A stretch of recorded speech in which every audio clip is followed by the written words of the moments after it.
Trade. It happens every single day and happens nearly everywhere in the world. But what exactly is trade? Trade is the exchange of goods and services between different people and on a global scale between different countries. This leads us to the many different types of trade. One approach to trade is protectionism, which is when countries implement restrictions on foreign trade in order to protect their own industries and ultimately themselves. There are many different ways a country can protect its own industries, namely through trade barriers.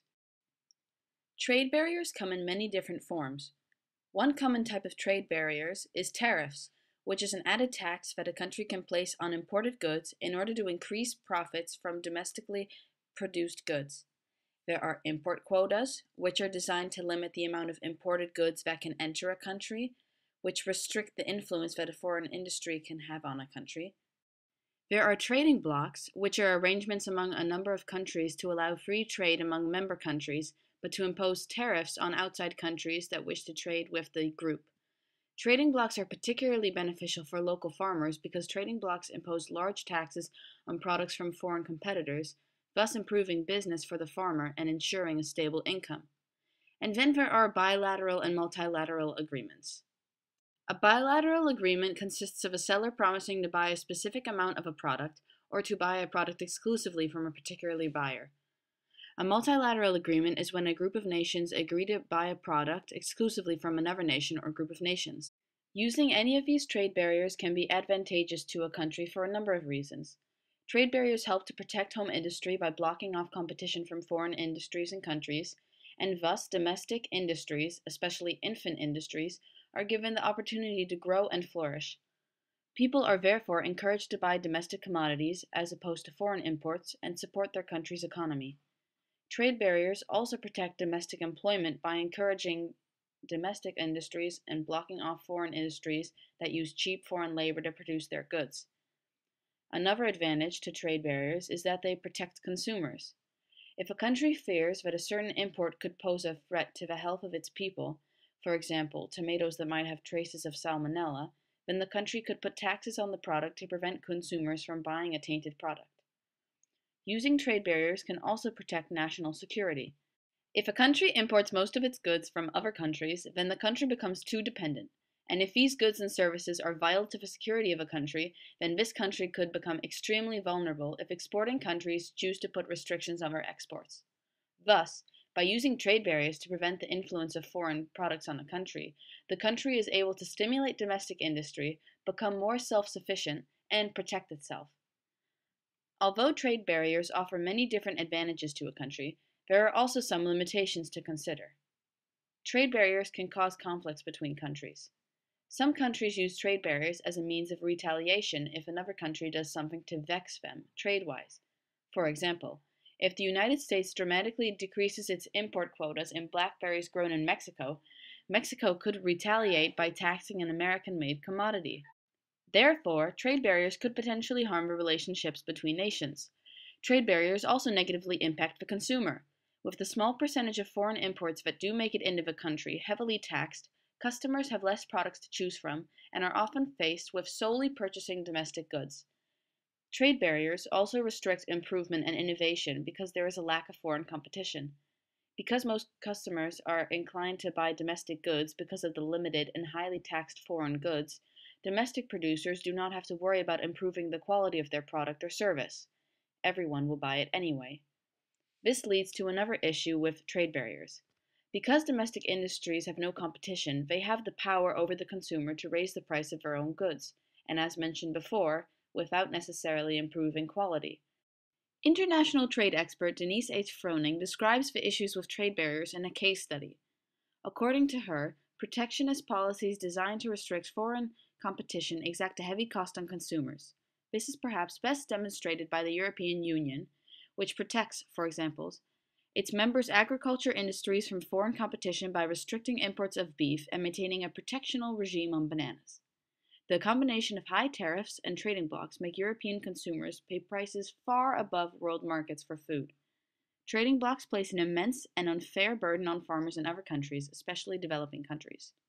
But what would happen if we removed all the trade blocs and barriers from the world? Well, this is what free trade is. international trade without any trading restrictions. But would free trade be better or worse than what we already have today? Well, some of the advantages of free trade are: for one, there are no tariffs or charges on imports, and therefore products will be cheaper to buy. Another point is that there is a bigger selection of products as there will be more imports from a larger variety of countries. Also, it is better for the developing countries as it will not cost them as much to export their goods to the developed countries as it does now, thus benefiting them economically. It should also be noted that there would be more competition, which could potentially increase the quality of products.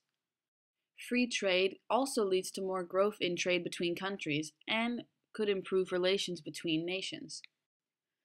The disadvantages would be that small local farmers that are usually protected by trading blocs such as the EU could possibly lose business.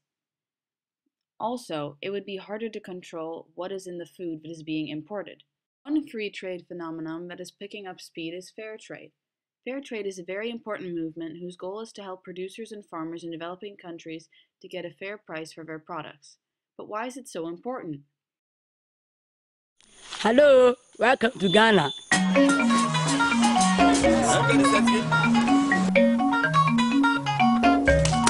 Ghana is cocoa, and cocoa is Ghana.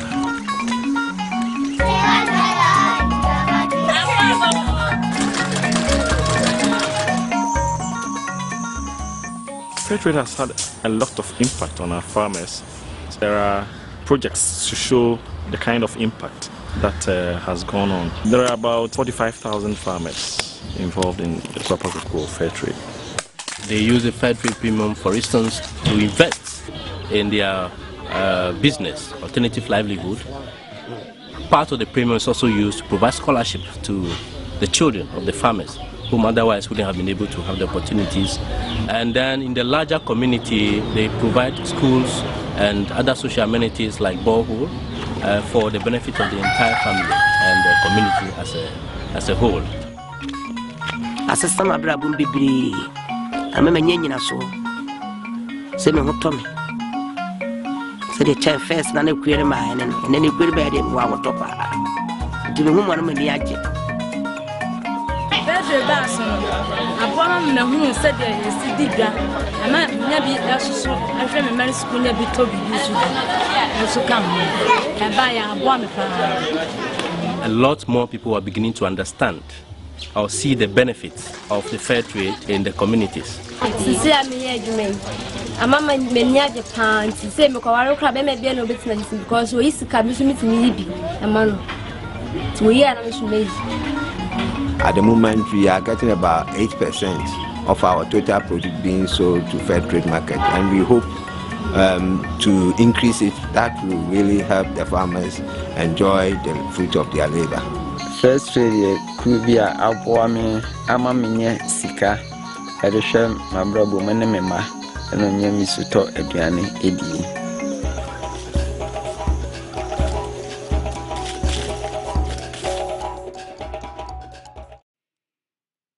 So how is a product made into a fair trade mark? It starts by a business, for example, Anne van Berg, a Danish chocolate brand, wanting to have the fair trade mark on their chocolate. Fair Trade Labeling Organization then sends out representatives to the business's farm, which in the case of Anne van Berg was in Ghana. Here they check that all of the standards of the Fair Trade Organization are met, including no child labor, no slavery, fair prices for the workers, sustainable agriculture, minimal pollution, all human rights are followed.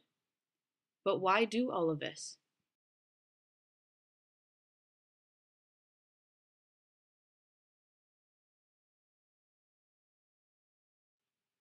Reduce poverty, provide for the ethical treatment of workers and farmers, promote environmentally sustainable practices, while maintaining full employment in all countries, and ensuring that consumers don't have to pay too much for good quality food.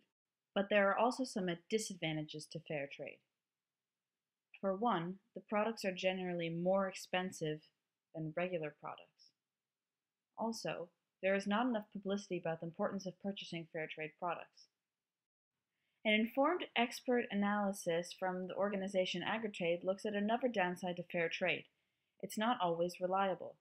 The problem is that there is currently no requirement on manufacturers to hold fair trade produced cocoa separate from conventional cocoa in the transportation and processing of cocoa beans. Therefore, consumers could be misled as chocolate bars labeled fair trade might contain no sustainable cocoa, as beans become mixed at ports and at other stages in the supply chain. These concerns relate to the traceability of fair trade certified cocoa beans. So which type of trade is best for the world? Free trade or restricted trade? The only thing that one can conclude is that both have benefits to consider and both have downsides that cannot be overlooked.